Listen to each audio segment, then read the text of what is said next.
안녕하십니까. 오늘 우리가 지방직 7급 올해 2021년 시험 문제에 대해서 보겠습니다. 문제 자체가 그렇게 어렵게 출제되지는 않았고, 물론 이제 한두 문제 정도는 조금 A적인 문제가 출제되기도 했습니다만, 대체적으로는 시험 문제가 그렇게 어렵지는 않습니다. 문제를 우리가 하나씩 좀 찾아보면, 1번 문제, 간료제 모형에서 베버가 강조한 행정 가치는, 상당히 애매하게 문제가 출제됐는데, 간료제에서 베버가 강조한 행정 가치는 이걸 여러분들이 베버가 간료제를 제시할 때 6가지 요인을 제시해요. 근데 거기 요인 중에 뭐가 있냐면 기술적 우위성이 있어요. 이 기술적 우위성이란 단어는 어떤 조직과 비교해서 기술적 우위성이냐면 정근대적 조직과 비교해서. 그래서 여기서 간료가 6가지 요인, 간료제를 주장하는 6가지 요인이 있는데 그 중에 하나가 바로 기존의 조직, 베버가 산업사회를 배경으로 하는데 이 베버가 살았던 시대 이전의 조직보다는 이 간료제가 훨씬 더 기술적 우위에 있다 해서 이 기술적 우위성을 주장하는데, 이 기술적 우위성은 선생님이 늘 선생님 수업을 듣는 분들은 다 알죠. 기술주의가 바로 뭘 의미한다. 바로 합리성.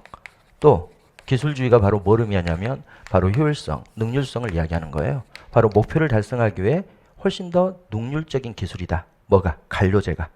정근대적 조직보다. 정근대적 조직은 농업사회 조직보다는, 이 사람은 산업화 초기의 사람이에요, 베버가. 그러니까 농업사회 조직하고 자신이 제시하는 간료제를 비교하는데 농업사회 조직보다는 간료제가 훨씬 더 기술적으로 우위에 있다. 그래서 기술적 우위성은 바로 능률성을 이야기하는 거죠.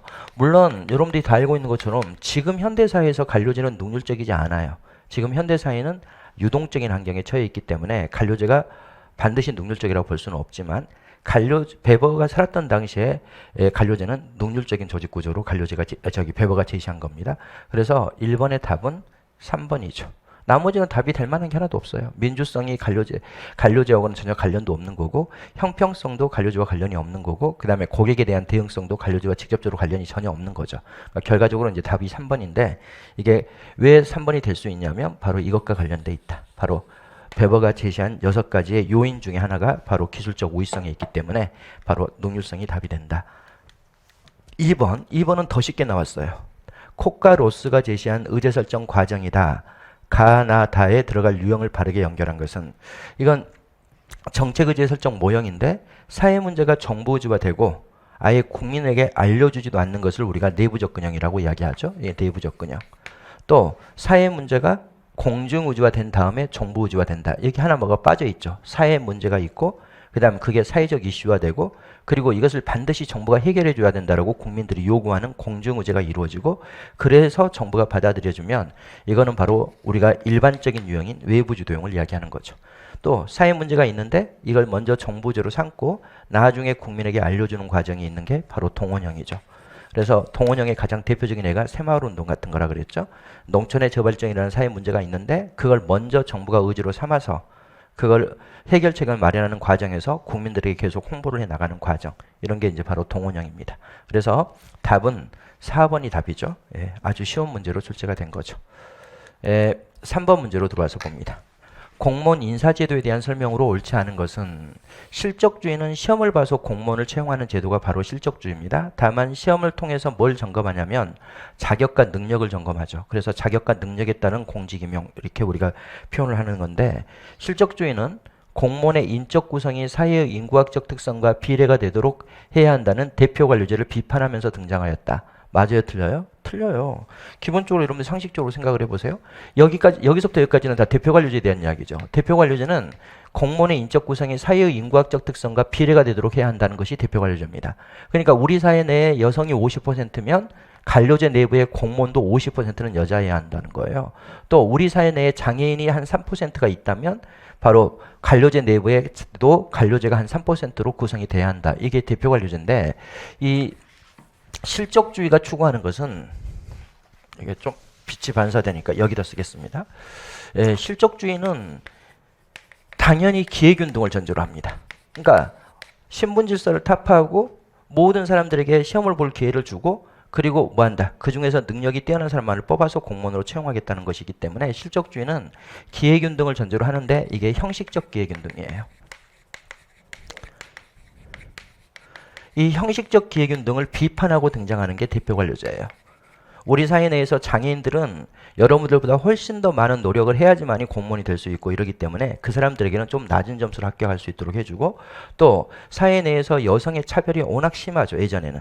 지금은 이제 우리가 사회가 많이 변화돼 가지고 지금 덜 그렇지만, 과거에는 동생 공부시키기 위해서 여자들은 뭐 공장 가서 일하고 막 이런 여성의 차별이 워낙 심했던 사회였기 때문에, 바로 여성이 이런 관료제 안에 들어오기가 어려우니까 이제는 어떻게 하자, 여성에게 더 하자, 더 많은 공직을 배분해 나가자, 이런 게 이제 바로 대표관료제인데, 이 대표관료제는 실적주의에 이걸 비판해요. 형식적 기획운동을 비판하고, 그리고 뭘 추구한다? 실질적 기획운동을 추구하는 게 바로 대표관료제입니다. 그래서 시기상으로도 실적주의가 먼저 나오고 대표관료제가 더 나중에 나오죠. 그러면 이건 거꾸로 표현돼야 되겠죠. 대표관료제는 실적주의를 비판하면서 등장하였다. 이건 매번 나오는 문제예요. 예. 두 번째, 역관주의는 정당제도 유지에 기여하고 공무원의 정치적 책임성을 확보할 수 있다는 장점이 있어 오늘날에도 부분적으로 남아있다. 역관주의는 정당의 충성도에 따른 간직 임용이죠. 그러니까 당연히 정당제도 유지에 기여하는 거죠. 그리고 역관주의는 지금 민주당이 집권하고 있는데, 만약 공화당 출신의 대통령 후보가 당선이 되면 모두가 물러나야 돼요. 그러니까 민주당 출신의 대통령만 물러나는 게 아니라 민주당 당원들도 공직에서 다 나가야 되죠. 그 선거를 통해서 뭘 지우는 거예요? 책임을 지우는 거예요. 책임을. 선거에서 민주당이 졌다, 이 말은 결국 뭐예요? 지금까지 민주당이 국가를 제대로 운영하지 못했다, 이런 거고, 그래서 공화당 출신의 대통령 후보가 당선이 됐다, 이 말은 그들이 정치적 책임을 지고 물러나야 된다는 거죠. 근데 역관주에서는 대통령만 물러나는 것이 아니라 바로 관료들도 물러나죠. 당연히 이제는 공화당이 당선됐다 그러면 공화당 출신의 관료들로, 공화당 출신의 당원들을 관료들로 채용하기 때문에 기본적으로 정치적 책임을 물을 수 있는 장점이 있죠. 그래서 오늘날에도 부분적으로 남아 있습니다. 그래서 선생님들 이야기했죠. 장차관들은 여전히 역관주의로 임용이 되고 있는 것이다. 그래서 우리나라 장차관들 다 역관주의 인사들이잖아요. 당연히 이건 맞는 거죠. 세 번째, 실적주의는 역관주의 폐해와 급격한 경제 발전으로 행정 기능이 양적으로 확대되고 질적으로 복잡해짐에 따라 공무원들의 전문적인 지식과 기술이 필요해지면서 정당성이 강화되었다. 당연합니다. 일단은 역관주의 폐해 때문에 실적주의가 들어오는 거죠. 그리고 두 번째로는 이제 행정이 전문화되고 복잡화돼요. 그러니까 이제 시험 봐가지고 공무원을 뽑자는 논의가 나온다는 거예요. 역관주의는 시험을 보지 않고 정당의 충성도에 따라서 관직을 임용했다면, 이건 단순한 행정일 때 그게 가능해요. 단순한 행정이 바로 근대 입법국가 때 가능했던 거예요. 그러나 행정이 전문화되고 복잡화되는 행정국가 시대가 되면 이제는 뭐다? 전문 지식이 필요하다는 거예요. 그래서 시험 봐서 뽑는 실적주의가 도입된 겁니다. 그래서 당연히 이건 맞는 거죠. 역관주의 폐해를 극복하고, 그리고 뭐다? 행정 기능이 양적으로 확대되고 질적으로 복잡해진다. 이게 행정이 전문화되고 복잡화되는 현상입니다. 행정이 전문화되고 복잡화되는 현상으로 인해서 전문적 지식과 기술이 필요해지면서 시험을 봐서 전문적 지식과 기술이 있는지를 확인해가지고 그 사람들을 채용해서 공직을 운영해 나갔던 거죠. 4번, 역관주의에 따른 인사는 관료기구와 집권정당의 동질성을 확보할 수 있으며, 그렇죠. 관료기구에서 근무하고 있는 관료들과 집권하고 있는 정당의 구성원들이 같은 당원들이기 때문에 동질성이 확보되겠죠. 그렇게 되면 관료제가 정부가 공무원의 충성심을 확보할 수 있고, 그렇죠. 같은 정당의 구성원들이기 때문에 충성심 확보가 용이하고 통솔이 용이합니다. 그래서 효과적인 통솔이 가능하다. 당연하겠죠. 당연히 민주당 출신으로 공무원들을 다 구성해 놓으면 대통령 말을 너무너무 잘 따를 것이기 때문에 기본적으로 효과적인 통솔이 가능해지는 거죠. 그래서 문제 3번은 1번이 답인데, 이것도 문장이 길 뿐이지 어렵게 출제된 문제는 아닙니다. 4번 문제로 들어오면, 예산 분류별 장단점에 대한 설명으로 옳지 않은 것은, 이 예산의 분류는요, 크게 네 가지가 있습니다.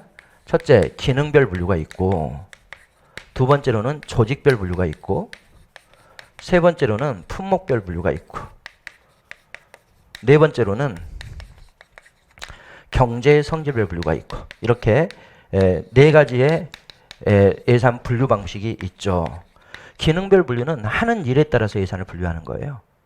그러니까 우리나라는 16대 분야로 나누거든요. 그러니까 이런 식으로 내년에 국가가 내년에 600조를 쓴다 그러면 이 중에 복지에다는 100조 쓰고, 그 다음에 국방에다는 40조 쓰고, 그 다음 교육기능에 대해서는 60조 쓰고, 이런 식으로 하는 일에 따라서. 여기는 부처의 경계가 있어요, 없어요? 없어요. 부처의 경계 없이 여성가족부가 쓰던 보건복지부가 쓰던 복지예산은 다 여기다 묶어져 있는 거고, 그 다음에 국방부가 쓰던 안기부가 아니 국정원이 쓰던 간에 국방 예산은 다 여기에 묶어져 있는 거고, 이런 식으로 다 이렇게 기능으로 묶어놓은 것이 바로 기능별 분류예요. 근데 여기는 엄청난 대분류예요. 대분류. 당연하겠죠. 우리나라 부처만 해도 상당히 많습니다. 18부 5처 18총 6위원회예요. 그치? 그러면 18부 5처 18총 6위원회 그거 다 합치면 몇 개예요? 행정부 부처만 해도 한 50개 가까이 돼버리는 거예요. 이거는 50개로 나눠져 있는 게 아니야. 16개로 나눠져 있는 거야. 16대 분야별로. 그러니까 가장 대분류가 여긴 거예요. 조직별 분류는 누가 돈을 쓰느냐. 그러니까 주로 뭐로 나눠져 있겠어요? 18부 5처 18총 6위원회 이렇게 보건복지부가 얼마 쓴다, 행정안전부가 얼마 쓴다, 기획재정부가 얼마 쓴다 이런 식으로 써져 있는 게 조직별 분류입니다. 그 다음 품목별 분류는 여기에 구입 물품별로 써져 있어요. 딱 인건비도 있고요. 그 다음에 물건비도 있고 이렇게 해놓고, 그리고 여기에 구입 물품들이 다 명시돼 있어요. 뭐 차량 구입비, 유류비, 장비 구입비 막 이런 식으로 일일이 구입 물품별로 다 명시해 놓은 게 품목별 분류고, 경제 성질별 분류는 경제에 어떤 영향을 미치는지를 기준으로 분류하는 게 경제 성질별 분류입니다. 그러면 일단은 여러분들이 저기에서 이런 말이 나오잖아요. 회계 책임이라는 게 뭐냐. 이것과 관련해서 한번 봐보면 여러분들이 이거 봐보세요. 이거는 예산을 분류하는 거야. 예산을. 예산이라는 것은 계획표예요. 아니 여러분들 그것도 모르고 공부하는 사람이 있대. 예산은 그냥 계획표야. 앞으로 돈을 이렇게 사용하겠습니다라고 계획을 수립한 것인데, 기본적으로 이렇게 계획을 수립해 놓을 수도 있는 거고, 이렇게 누가 쓸 것이냐를 기준으로 뭐 할 수도 있고 분류할 수도 있고 이렇다는 거예요. 그러니까 여러분들이 엄마가 만일 내년에 돈을 어떻게 쓸 것인가를 계획표를 짤 때 아빠 얼마, 그 다음에 큰아들 얼마, 작은아들 얼마 이러면 조직별 분류이죠. 근데 그렇게 안 하고 엄마가 뭐 어떻게 나눌 수도 있냐면, 교육 해가지고 우리 아들 공무원 준비하고 둘째 아들은 대학 입시 준비하고 그러니까 거기 교육에 얼마 쓸 것이고, 그 다음에 식품 또 뭐 전기 뭐 이런 것들과 관련해서 생활과 관련해서 생활자금으로 얼마 쓸 것이고, 이렇게 분류하면은 기능별 분류겠죠. 그 다음에 구입 물품별로 구입할 수도 있겠죠. 올해는 냉장고 살 것이고 아빠 차 바꿔드릴 것이다 그러면 냉장고 구입비 얼마, 차량 구입비 얼마 이렇게 하면 이건 품목별 분류가 되는 거예요. 그러나 가계부는 절대 이렇게 안 돼요. 가계부는 이런 분류가 있는 게 아니라 그냥 가계부는 이렇게 쓰는 거예요. 가계부는 1월 5일 날 유류비로 5천만 원 썼다. 그 다음에 2월 7일 날 차량 구입비로 1억 5천 썼다. 가계부는 돈을 실제 지출하고 나서는 날짜하고 구입 물품하고 돈을 쓸 수밖에 없지. 그 다음에 어떻게 분류하겠어요, 이거를. 그러니까 기본적으로 회계 책임이라는 것은 가계부를 이야기해. 실제 돈을 집행하고 나서인데요. 이거는 비교하기가 너무 쉬워요. 이거는. 어떻게 비교하면 되냐면, 여기에 차량 구입비 해서 3억으로 돼 있어요. 그러면 1월 1일부터 12월 31일까지 차량 구입비로 쓴 돈을 봐봤더니 31일까지 쓴 돈을 봐봤더니 4억을 썼어요. 그러면 분명히 예산서에는 이렇게 차량 구입비로 3억을 쓰라 그랬는데, 아니 이렇게 봐봤더니 1년치 거 다 합쳐봤더니 4억을 썼어. 그럼 초과 지출이 있는 거야 없는 거야? 있는 거죠. 그럼 담당자에게 책임 물을 수 있어요 없어요? 당연히 묻는 거예요. 그렇게 할 수 있는 게 바로 품목별 분류야. 품목별 분류는 기본적으로 이렇게 구입 물품별로 다 여기다 얼마 써라, 이거 사는데 얼마 써라, 저거 사는데 얼마 써라고 규정이 돼 있기 때문에 기본적으로 나중에 이 가계부하고 비교해 보기가 대단히 용이합니다. 가계부에서 봐봤더니 분명히 여기 예산서에는 3억 쓰라고 돼 있는데 여기에 4억이 지출됐다. 그러면 초과 지출이 있는 거고, 여기에는 아무런 말이 없는데 여기에서 돈이 지출됐다. 어떤 물건을 구매하는데 그럼 불법 지출이 있는 거예요. 그럼 초과 지출이나 불법 지출이 있으면 그 회계 담당자에게 책임을 잘 물을 수 있는 게 뭐냐면 품목별 분류인 거예요. 그러나 기능별 분류는 봐보세요. 여기에 복지 예산에 복지에다 100조 써라 이렇게 돼 있으면요, 여기에 어떤 물건을 사는데 쓰라는 것이 나와요 안 나와요? 전혀 안 나오잖아요. 그러니까 회계 책임을 묻기가 어려운 거야. 회계 책임을 물으려면 뭐가 명시돼 있어야 되냐면, 예산서에 구입 물품이 명시돼 있고, 그 다음에 책임자가 규명돼 있어야 돼. 책임자가 누군지, 이 돈에 대한 책임자가 누군지가 규명돼야 되는데, 이 책임자는 조직별 분류죠. 조직. 이 돈을 여기서 썼다 그러면 그 조직이 책임져야 되는 거잖아요. 그러니까 회계 책임 확보가 용이한 것은 구입 물품을 가지고 기록하는 품목별 분류이거나, 아니면 책임질 소재를 명확히 하는 조직별 분류가 회계책임 확보가 용이한 거지. 여기는 부처도 복지예산 100조만 써져 있지 이 복지예산을 누가 얼마만큼 쓰는지 또 무엇을 구입하는 데 쓰는지를 전혀 알 수 없게 돼 있는 게 기능별 분류이기 때문에 기능별 분류는 회계책임 확보가 불명확합니다. 예, 맞는 거예요. 그 다음에 조직별 분류의 장점은 예산 지출의 목적을 파악하기 쉽다. 그렇지 않아요. 조직별 분류는 보건복지부 여기 60조 써라 이렇게 돼 있으면 이 보건복지부가 어떤 목적으로 돈을 쓰는지는 안 나와요. 그냥 보건복지부가 얼마 쓴다. 행정안전부가 40조. 그럼 행정안전부가 이 40조를 어떤 목적으로 쓰는지 이런 것들은 전혀 나오지 않아요. 목적을 알 수 있는 것은 여기야. 여기 봐보세요. 아, 복지 목적으로 얼마 써라. 국방 목적으로 얼마 써라. 교육 목적으로 얼마 써라. 이게 기능이라는 게 결국 목적인 거잖아요.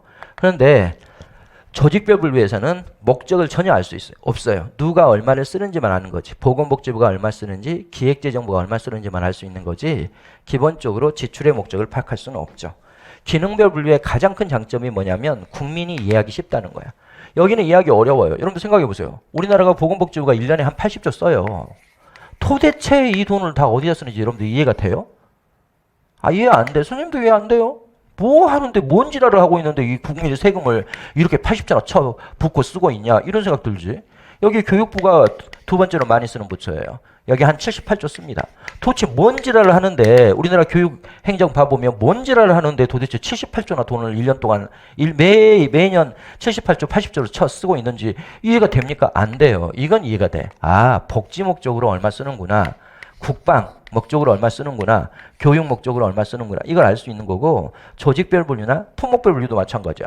여기에 유류비로 해가지고 1년에 우리 부처의 유류비가 3조를 쓴다. 도대체 뭘 얼마나 돌아다닌다고요?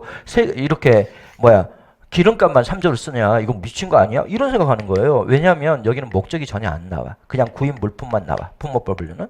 그 다음에 여기도 목적이 전혀 안 나와. 어떤 목적으로 쓰는지 모르고 그냥 누가 얼마를 쓴다는 것만 나와 있기 때문에 기본적으로 뭐가 되는 거예요? 이런 것들은 국민이 이해하기 어려운 거예요. 전혀 이해가 안 되는 거야. 이게 목적을 알아야지 국민들이 이해가 쉬워지는 거예요. 그래서 시민이 이해하기 쉬운 분류가 바로 기능별 분류입니다. 그 다음에 품목별 분류의 단점은 예산 집행의 신축성을 저해한다. 그렇죠. 일일이 구입 물품을 다 명시해 놓고 거기에 명시되어 있지 않는 물건은 절대 사서는 안 돼. 그걸 사면 불법 지출인 거야.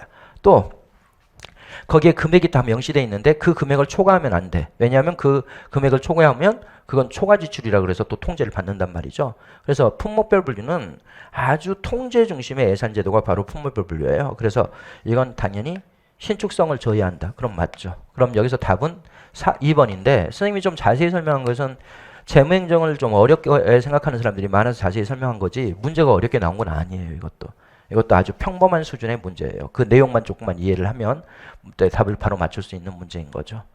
그 다음 5번 다음에서 제시하는 정책 결정 모형에 대한 설명으로 옳은 것은 정책의 본질이 미래지향적 문제 해결에 있다. 정책 결정에서 가치 비판적 발전관에 기초한 가치지향적 행동 추구의 중요성을 고려할 때 매우 중요한 의미가 있다. 말이 좀 어렵죠. 이게 뭔 말이에요? 정책 결정에서 가치 비판적 발전관에 기초한 가치지향적 행동 추구의 중요성을 고려할 때 매우 중요한 의의가 있다. 일단 놔둬보세요. 대안 선택을 할 수 있는 기준이 명확해야 한다. 기존 정책이나 사업의 매몰 비용으로 인해 현실 적합성이 떨어지는 한계가 있다. 여러분들이 감이 오나요? 이게 무슨 모형일까? 이런 느낌이. 첫째 봐보겠습니다. 문제 해결에 초점을 두고 있는 모형이 합리 모형이에요. 합리 모형은 명확하게 목표를 설정하고 가급적이면 많은 대안을 탐색 개발해서 그 다음에 각 대안의 미래를 정확하게 예측해서 최적의 문제 해결 수단을 찾는 데 초점을 두고 있는 게 합리 모형입니다. 그러니까 미래지향적 문제 해결에 초점이 있다. 그러면 이건 합리 모형일 가능성이 대단히 높아요. 그 다음 두 번째로 봅니다. 정책 결정에서 가치 비판적 발전관에 기초한 가치지향적 행동 추구의 중요성을 고려할 때 매우 중요한 의의가 있다. 뭐가? 합리 모형이. 그럼 이게 뭔 말입니까? 이러면 여기서는 다 이런 거 다 빼도 돼요. 다 쓸데없는 말들이에요. 이게 중요한 거. 가치지향적 행동 추구. 바로 합리 모형은 기본적으로 능률성 또는 효율성이라는 가치를 지향하는 행동 모습입니다. 목표를 달성하기 위해서 최적의 수단을 선택한다는 것은 결국 능률성과 또는 효율성 또 이런 것을 중시하는 모형이고 또 이것을 달리 표현해 보면 합리성인 거잖아요. 그렇죠? 네. 그 다음에 합리 모형은 대안 선택의 기준이 명확해요. 뭘 가지고 대안을 선택하죠? 이거는 비용 대비 편익. 바로 능률성을 가지고 대안을 평가하는 거야. 능률성을 가지고. 점증 모형은 대안 평가 기준이 있다 그랬어요? 없다 그랬어요? 없어요. 점증 모형은. 점증 모형은 이 두 대안 중에 이걸 선택했다. A를 선택했다. 왜? 이유를 대지를 못해요. 왜 이랬는지를 모르는 거고, 합리 모형은 목표를 달성하기 위해서 여러 대안을 찾고 각 대안에 대해서 비용 대비 편익을 따져보는 거예요. 비용 대비 편익을 따져봐서 그 중에 비용 대비 편익이 가장 큰 대안이 이거다 그럼 이걸 선택하는 거니까 대안 선택의 기준이 명확한 게 합리 모형이죠. 그 다음에 기존의 정책이나 사업의 매몰 비용으로 인해 현실 적합성이 떨어진다. 뭐지? 기존의 정책이나 사업의 매몰 비용을 합리 모형은 고려해요, 안 해요? 고려 안 해요. 전혀 고려하지 않기 때문에 비현실적이라는 거예요. 이건 합리 모형의 한계잖아. 기존 정책이나 사업의 매몰 비용을 고려하지 못한다는 게 합리 모형의 한계이기 때문에 바로 기존 정책이나 사업의 매몰 비용으로 인해 현실 적합성이 떨어지는 한계가 있다. 이것은 바로 합리 모형을 표현하는 겁니다. 그래서 기본적으로 이 전체가 다 조금 문장이 어렵게 나왔죠. 어렵게 나왔지만 결국 여러분들이 미래지향적 문제 해결, 그 다음에 대안 선택의 기준 명확, 그 다음에 비현실성, 그 다음에 매몰 비용 불고려 이런 것들만 이런 걸 보고 여러분들이 힌트를 잡아야 됩니다. 그게 다 합리 모형의 특징이에요. 매몰 비용을 고려하지 못한다, 비현실적이다, 그 다음에 대안 선택의 기준은 명확하다, 그 다음에 미래지향적인 문제 해결을 추구한다. 이런 것은 다 합리 모형의 특징이죠. 문제를 풀어보겠습니다. 1번 시간의 흐름에 따라 한류되는 정보를 분석하여 잘못한 점이 있으면 수정 보완하는 방식이다. 이건 뭐죠? 점증 모형. 점증 모형은 절대 답이 될 수 없습니다. 점증 모형은 명확한 대안 선택의 기준이 없어요. 두 번째로 문제성 있는 선호, 불명확한 기술, 일시적 참여자가 전제 요건이다. 이건 쓰레기통 모형이죠.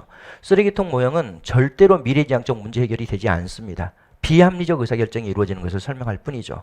세 번째로 갈등을 안전하게 해결하지 못하고 타협을 통한 봉합을 모색한다. 이건 뭐죠?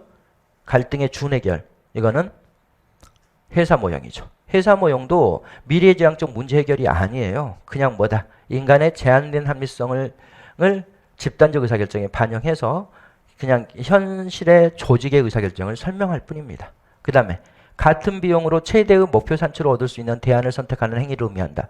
최소의 비용으로 최대의 산출을 얻을 수 있는 대안을 선택하는 것은 합리 모형이죠. 그러니까 4번이 답이 되는 거죠. 그래서 합리 모형을 물어보고 있는 것이고 답은 4번이 됩니다. 이것도 그렇게 어렵게 나왔다고 보기는 어렵습니다. 그러나 좀 사람에 따라서는 좀 어렵게 느꼈을 수 있는 사람도 있긴 하겠죠. 예. 왜냐하면 이게 단답형으로 이걸 뭐 점증 모형, 합리 모형, 쓰레기통 모형, 회사 모형 이렇게 낸 게 아니라 각각의 모형들의 특징을 가지고 문제를 출제해 놨기 때문에 조금 어렵게 느꼈던 사람도 있을 수는 있겠습니다만 대체적으로는 잘 풀었을 거라고 판단이 됩니다. 6번째. 정부 규제에 대한 설명으로 옳지 않은 것은 종합 편성 채널의 운영권을 부여하고 이를 확보한 방송사에 대한 규제는 리플리와 프랭클린의 보호적 규제 정책을 시행한 것으로 볼 수 있다. 이건 뭐 워낙 선생님하고 같이 공부했던 사람들은 잘 알죠. 리플리와 프랭클린은 규제 정책을 두 개로 나누죠. 하나는 경쟁적 규제, 또 하나는 보호적 규제.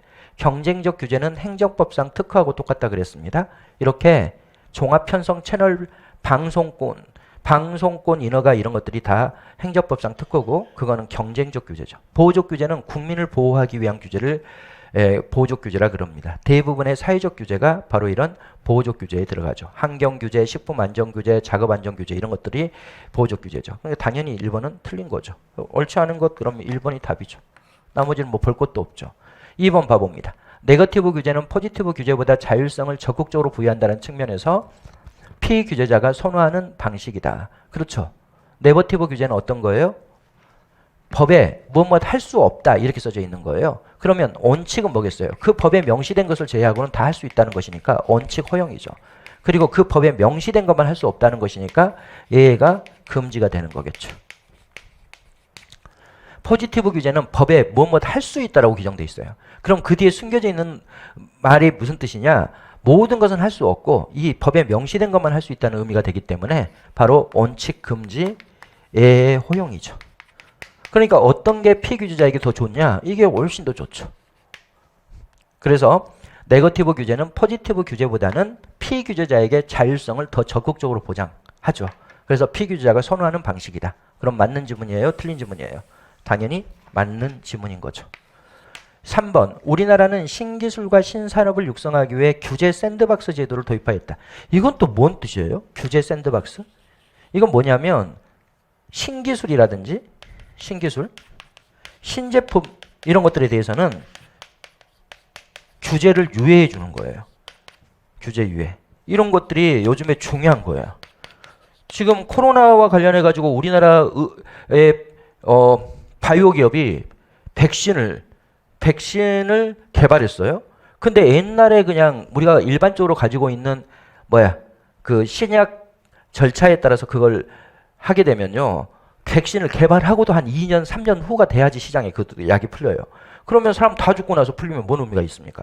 그러니까 옛날이 아니라 일반적으로 어떤 신약을 개발했을 때 막 임상 3상에, 임상 4상에, 5상에 막 이렇게까지 해가지고 백신을 내게 되면 결국은 사람 다 죽고 나서 그때서야 백신이 나올 수밖에 없게 되니까 아예 그런 상품이나 서비스에 대해서는 어떻게 하는 거야? 규제를 유예해 줘 버리는 거야. 그냥 임상 2상까지만 끝나도 시중에 판매할 수 있다. 이런 식으로 해줘 버리는 거야. 그런 걸 우리가 규제 샌드박스 제도라 그래요. 신제품이나 신기술이 개발됐을 때 일정 기간 동안에 규제를 유예해 주는 제도가 규제 샌드박스 제도인데 우리나라가 이거 도입하고 있죠. 미국도 도입하고 있고 대부분 나라들이 다 도입하고 있습니다. 세 번째, 윌슨의 규제정치 이론에 따르면 대체로 경제적 규제는 고객정치 상황으로 분류되며 사회적 규제는 기업가 정치 상황으로 분류된다. 이거는 윌슨의 규제정치 이론이 여러분들이 여기 고객정치 상황이 뭐라 그랬어요? 특정 고객의 이익을 추구하는 규제예요. 그러니까 편익은 누가 보냐면 특정 고객이 보는 거예요. 특정 고객. 바로 특정 소수에게 집중되는 거예요. 소수에게 집중. 대신 비용은 누가 지불하느냐면 바로 다수에게 분산되는 거예요. 이게 이제 바로 고객 정치 상황이죠. 몇몇 고객을 위한 규제인 거예요. 그러니까 대표적인 게 뭐예요? 다 경제적 규제인 거죠. 경제적 규제의 가장 대표적인 예를 들어보면 수입 규제가 대표적이죠. 차량 수입 규제를 한다. 외국 차를 우리나라에 수입하는 것을 규제한다라면 현대자동차와 기아자동차는 떼돈을 벌겠죠. 그러나 국민들의 입장에서는 보다 싸고 질 좋은 외국 자동차를 살 수 없게 돼버리기 때문에 국민 다수가 비용을 지불하고 있는 거예요. 그래서 기본적으로 경제적 규제들이 대부분 다 이렇게 몇몇 소수에게 이 직중되고 일반 국민들이 비용을 지불하는 모습인 거죠. 사회적 규제는 기업가적 정치는 그런 게 아닙니다. 기업가적 정치는 편익은 누가 보는 거냐면 일반 국민이 봐요. 그러니까 편익은 다수에게 분산되네요. 다수에게 분산되고 그 다음에 비용은 몇몇 공장주들이 지불하는 겁니다. 비용은 소수에게 집중되는 거예요. 이게 이제 가장 대표적인 게 바로 사회적 규제들이죠. 환경 규제 이러면 공장주들이 비용을 지불하는 거예요. 우리 사회 내에 공장주가 그렇게 많지 않습니다. 그다음 편익은 누가 봐요? 우리나라 5천만 국민들이 좀 더 깨끗한 환경에 살 수가 있기 때문에 편익은 다수에게 집중되죠. 이렇게 기업가 정치 상황은 대부분 사회적 규제와 직접적으로 연결돼 있죠. 윌슨의 규제 정치 이론을 자세히 선생님이 설명해 줄 수는 있겠지만 6번 문제 하나를 가지고 우리가 길게 설명을 할 수가 없으니까. 근데 워낙 쉬운 문제예요, 이것도. 이게 어렵게 출제된 것은 전혀 아닙니다. 윌슨의 논의도 워낙 시험 문제 많이 나오는 주제인 거고 이것도 워낙 중요하고 선생님이 수업 시간에 엄청 강조했던 거고 다만 좀 생소한 게 이거라고 할 수 있는데 이것도 또 워낙 쉽게 출제가 됐던 것이니까 답을 찾는데도 어려움이 없을 거고 그리고 내용 자체도 그렇게 어려운 주제는 아니죠. 7번 문제로 들어와서 보겠습니다. 행정학의 접근 방법에 대한 설명으로 옳지 않은 것은 생태론적 접근 방법은 외부 환경이 행정체제에 영향을 미친다는 시각으로 환경에 대한 행정의 주체적 영역화를 경시했다. 생태론적 접근 방법이 바로 비교행정론이라 그랬죠. 그래서 어떻더라? 환경이 행정에 영향을 미친다. 이걸 강조했죠. 그래서 우리나라의 사회문화적 환경이 너무 더러워. 이 생태론자들의 입장에서 보면 파벌주의, 분파주의, 그 다음에 다규범성, 무규범성, 천민자본주의 등의 엄청난 더러운 사회문화적 환경을 가지고 있기 때문에 너네 나라의 행정은 절대 발전할 수 없다. 바로 비관론적 숙명론을 제시하고 있는 게 바로 생태론적 접근 방법이죠. 선생님이 늘 강조했죠. 생태론하고 비교행정론은 구별하면 안 된다. 똑같은 것이다라고 여러 번 이야기했죠. 지금 선생님이 이야기한 게 바로 비교행정론이죠. 그러니까 당연히 여기는 뭐예요? 환경에 대한 행정의 주체적 역할을 경시했다는 비판을 받는다. 당연히 맞는 거죠. 두 번째로 후기행태주의는 적실성의 신조와 실천을 강조하죠. 그 다음에 가치 중립적인 과학적 연구를 추구하는 행태주의를 비판합니다. 그리고 얘네들은 사회적 형평성이나 고객의 대응성 같은 가치, 지향적 행정을 추구하고 그리고 정책학 연구로 나아가죠. 당연한 거고 워낙 쉬운 거죠. 세 번째, 공공선택 이론은 고난이 분산된 여러 작은 조직에 의해 공공 서비스가 공급되는 것보다 단일의 대규모 조직에 의해 독점적으로 공급되는 것을 선호한다. 항상 선생님이 늘 강조했던 건데 최근의 행정 이론은 전부 다 관료제 비판이에요. 관료제가 어떤 모습이냐? 대규모 조직이죠. 그리고 독점적이죠. 대규모 조직에 의해 독점적으로 공급되는 것이 바로 관료제인 거예요. 그래서 이 관료제를 비판하는 이론들이 신공공관리론이 관료제를 비판하고 거버넌스가 관료제를 비판하고 지금 우리가 시험 문제에 냈던 공공선택론이 관료제를 비판하고 그 다음에 신공공서비스론이 관료제를 비판하고 최근의 이론들은 전부 다 관료제 비판에 초점을 두고 있는 겁니다. 그리고 공공선택론은 또 뭘 주장해요? 관료제를 타파하고 다원조직제를 주장하죠. 다원조직제. 여러 다양한 조직을 만들어내. 그리고 이들이 어떻게 해야 된다? 간할권을 중첩시켜. 그래서 서로 경쟁하고 그리고 서로 부패나 이런 것들을 통제해 나가도록 하는 게 바로 공공선택론입니다. 그래서 공공선택론은 여러 작은 조직들에 의해서 뭐다? 다원조직제를 이야기합니다. 여러 작은 조직들에 의해 공공서비스가 공급되는 것을 중시하죠. 뭘 타파하고 단일의 대규모 조직에 의해 독점적으로 생산되는 이런 관료제 체제를 타파하고 그래서 공공선택론이 강조하는 게 관료제 타파입니다. 관료제 타파와 뭘 주장해요? 다원조직제를 주장하는 거죠. 그 다음에 간할권의 중첩도 주장합니다. 이렇게 작은 조직들을 만들어서 간할권을 이렇게 중첩시켜 놓으라는 거예요. 그래서 서로 경쟁도 하고 그리고 서로 부패를 통제해 나가도록 하는 거죠. 그래서 간할권의 중첩 이걸 강조하는 게 바로 공공선택론입니다. 그럼 당연히 3번은 틀린 거죠. 4번 역사적 제도주의에서 제도는 경로 의존성과 간성적인 성향으로 인해 새로운 환경의 변화에 적절히 대응하지 못할 수도 있다. 이건 우리가 경로 의존성을 공부할 때 경로 의존성은 뭐라 그랬어요? 자기 강화성을 이야기해.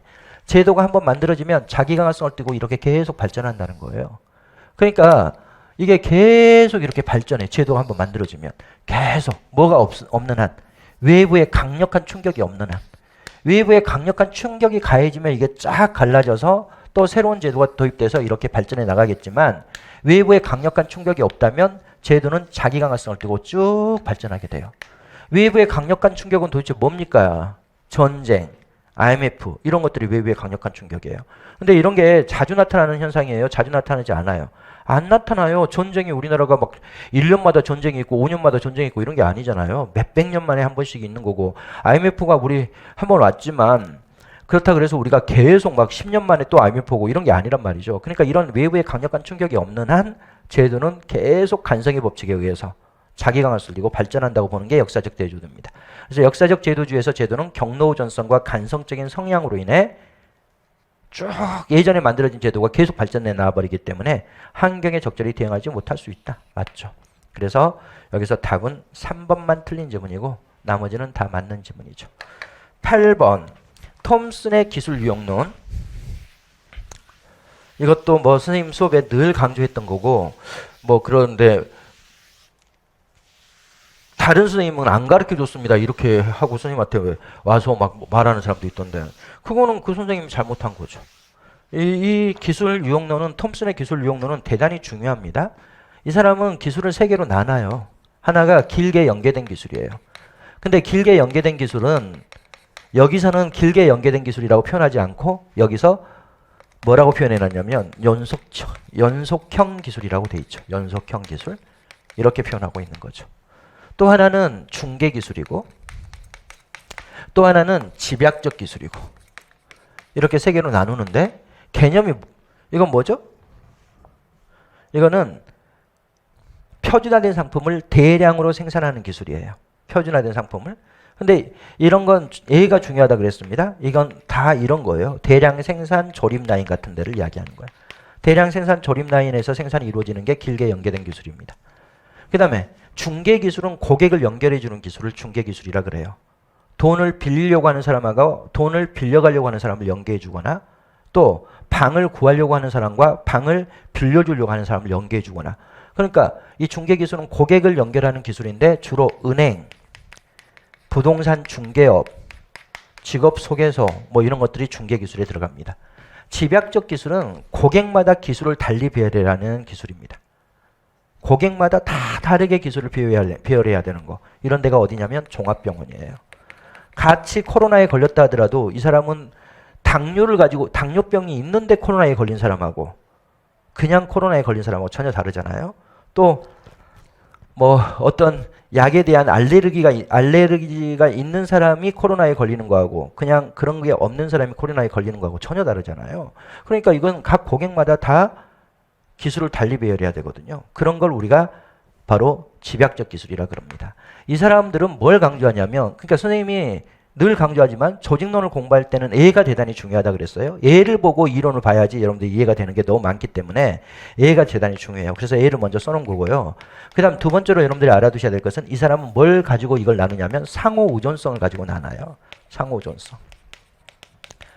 여기는 앞에서 이렇게 여기 차체를 만드는 데서 이쪽으로 보내줘야 돼. 컨베이어 벨트를 타고 이렇게 제품을 보내주면 여기서 차체하고 엔진을 결합하고 그리고 이걸 이렇게 보내주면 이 다음 단계에서 결합된 엔진과 차체가 결합된 데다가 바퀴를 달고 이런 식으로 순차적으로 쭉 진행되거든요. 그래서 여기는 순차적 상호존성이라 그래요. 업무가 순차적으로 이루어진다 그래서 순차적 상호존성. 여기는 뭐라고 하냐면 여기는 집합적 상호존성이라 그럽니다. 고객이 한 곳에 집합해야 됩니다. 내가 돈을 빌리려면 은행에 가야 되잖아요. 그럼 내가 돈을 빌려주려면 그건 뭐죠? 은행에다 예적금을 넣으려면 은행에 가야 되는 거예요. 같은 시간에 갈 필요는 없죠. 내 돈을 가지고 내가 지금 은행에다가 예적금을 넣은 돈을 가지고 B라는 사람에게 돈을 빌려준다 하더라도 A와 B가 같은 시간에 갈 필요는 전혀 없어요. 그러나 어찌됐건 어떻게 해야 돼? 돈을 빌려주던 돈을 빌리던 간에 가야 되잖아. 은행으로. 그게 실물 여기 현실 공간에 있는 은행으로 가든 아니면 가상 공간에 있는 가상은행으로 가든 간에 어찌됐건 은행에 모여야 되는 거죠. 그래서 여기를 집합적 상호의존성이라고 표현하는 겁니다. 여기는 전문가들이 대화를 해야 됩니다. 천식이 아주 심한 사람이 코로나에 걸렸어. 그러면 코로나 이런 전염병을 연구하고 치료하는 의사와 그리고 이제 천식에 대한 전문성을 가지고 있는 의사가 모여가지고 어떻게 처리를 해 나갈 것인지를 같이 대화와 협의를 통해서 결정을 해야 되기 때문에 여기는 교호적 상호의존성 이렇게 이야기하는 겁니다. 그 다음에 여기는 기본적으로 조정 기제가 뭐냐면 여기는 스케줄표에 의해서 조정이 돼요. 언제부터 언제까지 이거 보내주라. 그리고 이거 결합해서 언제부터 언제까지 우리가 저쪽으로 보내겠다. 그래서 계획표 또는 스케줄표에 의해서 조정이 이루어지는 거라면 여기는 표준화. 딱 뭘 해놔요? 정해놔요. 우리 은행에 적금을 두면 이자 2% 드립니다. 우리 은행에서 주택담보대출을 받으면 이자 4% 내야 됩니다. 이게 딱 정해져 있는 규칙과 법규에 따라서 업무가 수행됩니다. 직업 속에서도 마찬가지야. 우리 직업 속에서를 통해 가지고 일자리를 구한 사람은 수수료 10,000원입니다. 이게 딱 정해져 있는 거예요. 또 부동산 중개업도 마찬가지예요.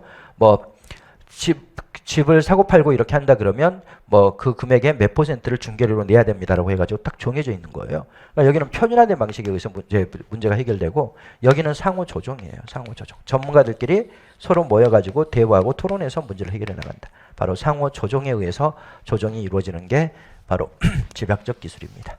그다음 일단 여기까지만 우리가 정리를 해보고 그리고 나머지 부분들을 설명을 좀 하도록 하겠습니다. 집약형 기술이라고 하면 바로 여기를 이야기하는 거죠. 집약적 기술. 이거하고 구별해야 돼요. 집합적 상호 의존성하고 집약적 기술하고 단어가 좀 유사하기 때문에 여러분들이 좀 어려울 수가 있습니다. 집약적 기술은 항상 여러분들이 이런 거 문제 풀 때 바로 예부터 생각해야 돼요. 병원, 종합병원 이렇게 생각하면 돼요. 여기는 연속적 상호의존성이 아니라 교호적 상호의존성이죠. 그리고 전문가들 간의 대화는 수평적 관계에서 이루어져요. 수평적 의사전달이 이루어지죠. 그러니까 이건 당연히 틀린 거죠. 공학적 기술 이런 것은 없어요. 톰스는 공학적 기술이라는 걸 제시하지 않아요. 세 개만 있잖아요. 그러니까 이건 당연히 빠져야 되고 연속적 기술이 바로 여기 길게 연결된 기술이죠. 대량 생산 라인이죠. 여기는 순차적 상호우전성이죠. 틀렸죠. 그 다음에 여기는 순서대로 이렇게 조정이 이루어지는 겁니다. 당연히 틀린 거고 중계적 기술이 있는데 중계적 기술은 집합적 상호우전성 맞죠? 그리고 여기 써져 있는 대로 규칙과 표준화에 의한 조정이 이루어지죠. 그러면 4번만 옳은 지문이고 나머지는 다 틀린 지문이 되는 거죠. 이 표를 공부해야 됩니다. 예. 그 다음 9번 공무원 고충 처리에 대한 설명으로 옳지 않은 것은 고충 처리는 어떤 불편한 직장 생활하는데 너무 어떤 불편한 부분이 있거나 특히 선생님 불편한 부분이 도대체 고충이라는 게 뭡니까 이러면 아니 지금 내가 동사무소 일을 하는데 옆 동료가 보면은 막 맨날 술 냄새 풀풀 풍기고 와가지고 앉아있어. 그거 얼마나 불쾌해요. 그럼 이 일이 제대로 되지도 않고 짜증이 확 나고 이러면 그게 고충인 거예요. 그게 또 내가 여성인데 자꾸 그 옆에 동료가 이상한 농담 성적 농담을 자꾸 하는데 자기는 그런 농담이 너무 싫어. 그런 것도 고충인 거예요. 그런 것들이 이제 주로 고충인데 특히 공무원들이 이 성적인 비리가 너무 많아요. 그래서 이제 그런 것들이 중심으로 많이 써져 있어요. 그런 것들을 중심으로. 이 법에 많이 써져 있는 거야. 그리고 여기서 보면 우리가 문제를 그대로 보면서 설명하겠습니다. 5급 이상 공무원 및 고위공무원단에 속하는 일반직 공무원의 고충을 다루는 중앙고충심사위원회의 기능은 소청심사위원회가 관장한다. 이게 현재 우리나라는 이렇게 나눠놨습니다.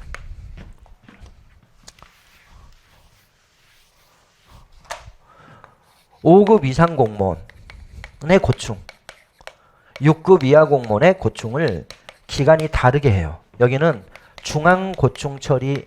고충심사위원회에서 합니다. 중앙고충심사위.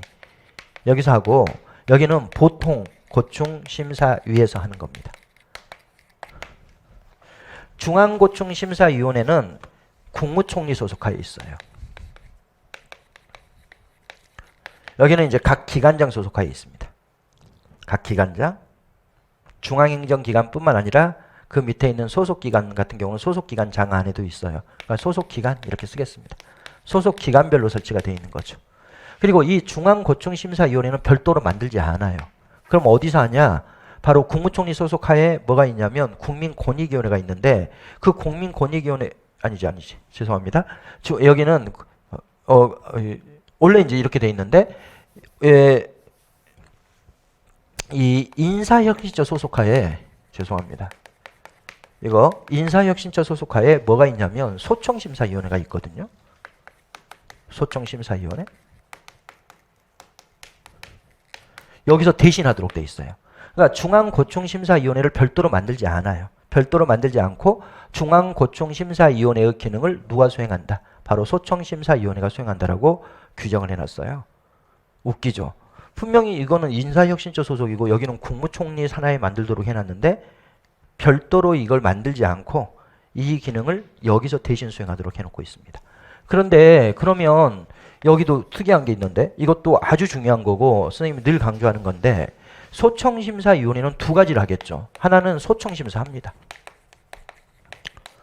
그 다음에 또 하나는 뭐 하겠어요? 저거 고충심사 하겠죠. 두 개를 다 하는 거야. 소청심사위원회가. 그런데 이거는 소청심사위원회 결정은 이거는 기속력이 있어요.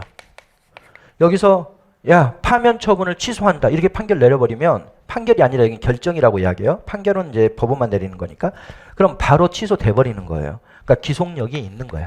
소청심사의 결정에 대해서는 기속력이 있는데 고충심사에 대해서는 기속력이 없어요.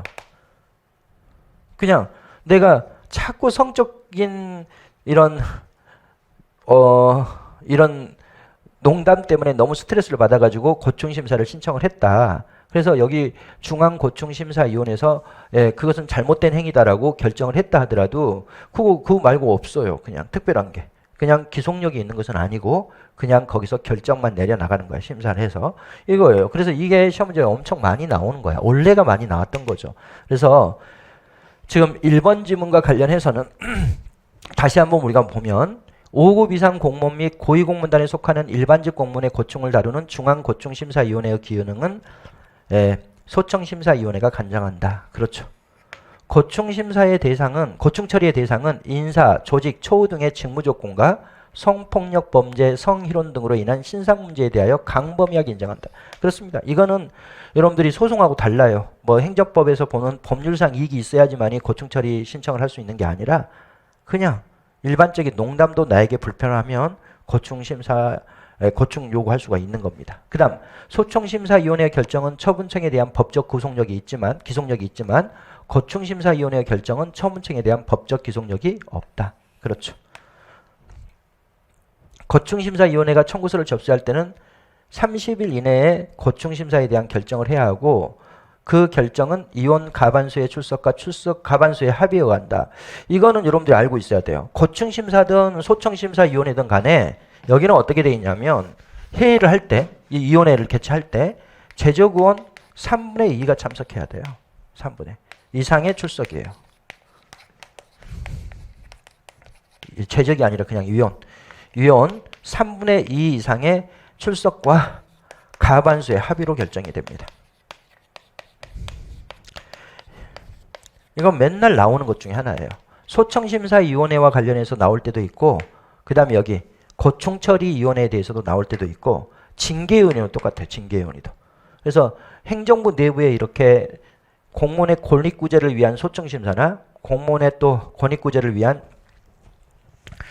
고충처리나 그 다음에 공무원의 처벌과 관련된 징계위원회나 전부 다 이렇게 돼 있어요. 이혼 3분의 2 이상의 출석과 출석용 가반수의 합의에 의해서 결정하도록 돼 있습니다. 그래서 앞부분은 맞는데 이 뒷부분이 틀린 거죠. 이혼 가반수의 출석이라고 돼 있으니까 틀린 겁니다. 그래서 9번은 4번이 틀린 지문이죠. 10번 아주 쉬운 문제죠. 선생님하고 같이 공부했던 사람들이야 뭐 이거 1분 안에 1분이 아니라 뭐 30초 안에 풀 수가 있겠죠. 프레스만과 일다브스키의 성공적인 정책 집행에 관한 오클랜드 사례 분석의 내용으로 옳지 않은 것은 이거는 가장 최초의 정책 집행에 대한 연구라고 선생님이 이야기를 했습니다. 이 프레스만과 윌다브스키의 공동행위의 복잡성 이론이에요. 이렇게 돼 있는데 이 사람은 뭘 연구하냐면 연구 대상이 오클랜드 사업을 연구하죠. 근데 이 오클랜드 사업이 뭐냐면 이게 소수민족 취업 정책이에요.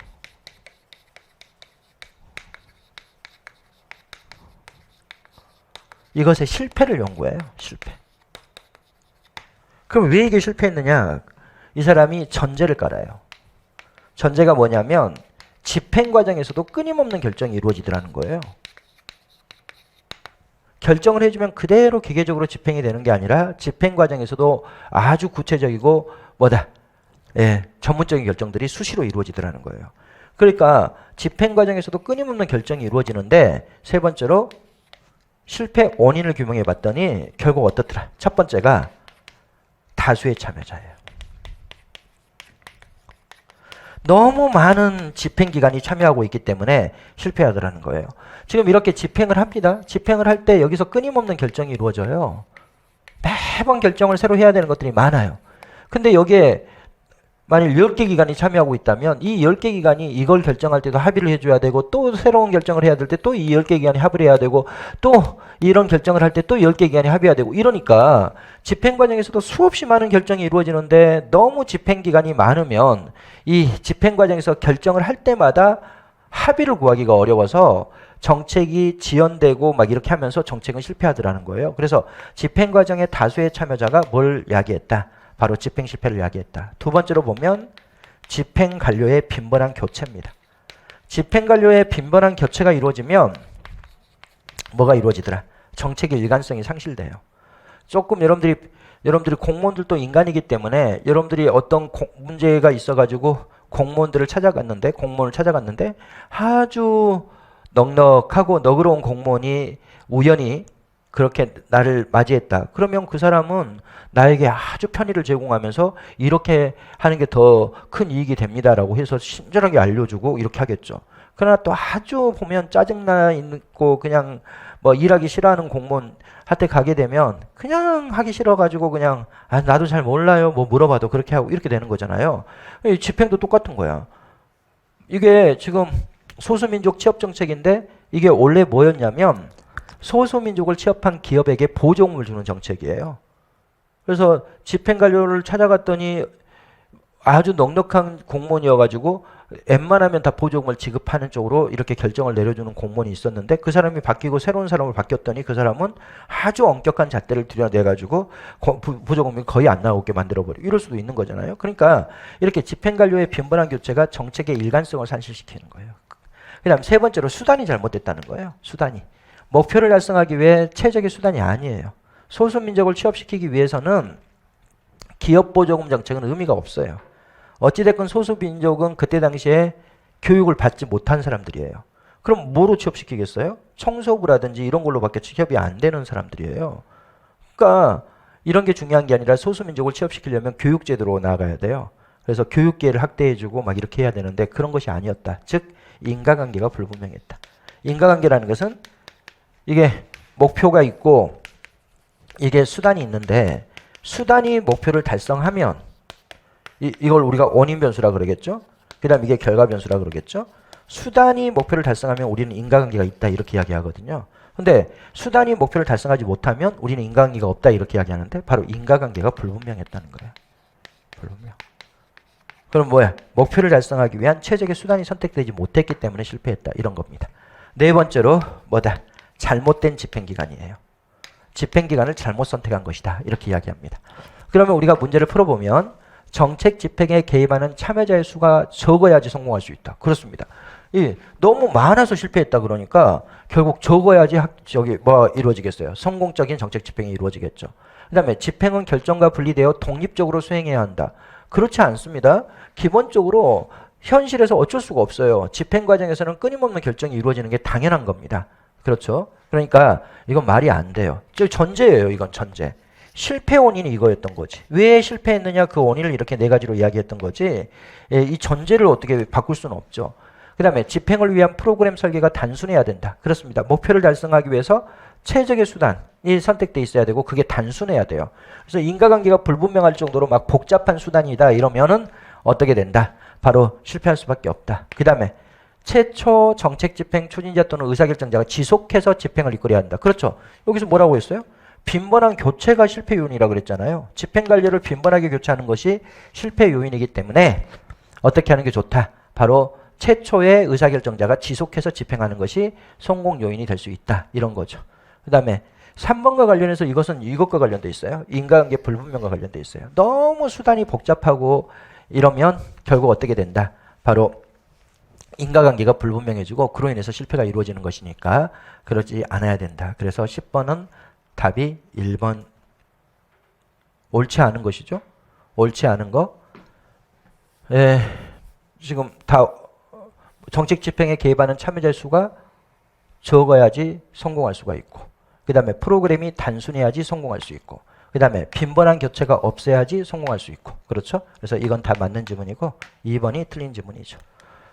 그 다음 우리가 11번째로 중앙인사기관의 문제에 대해서 보겠습니다. 다음 중앙인사기관의 유형에 대한 설명으로 옳은 것은 일단 중앙인사기관은 크게 두 가지가 있습니다. 하나가 독립합의형이 있고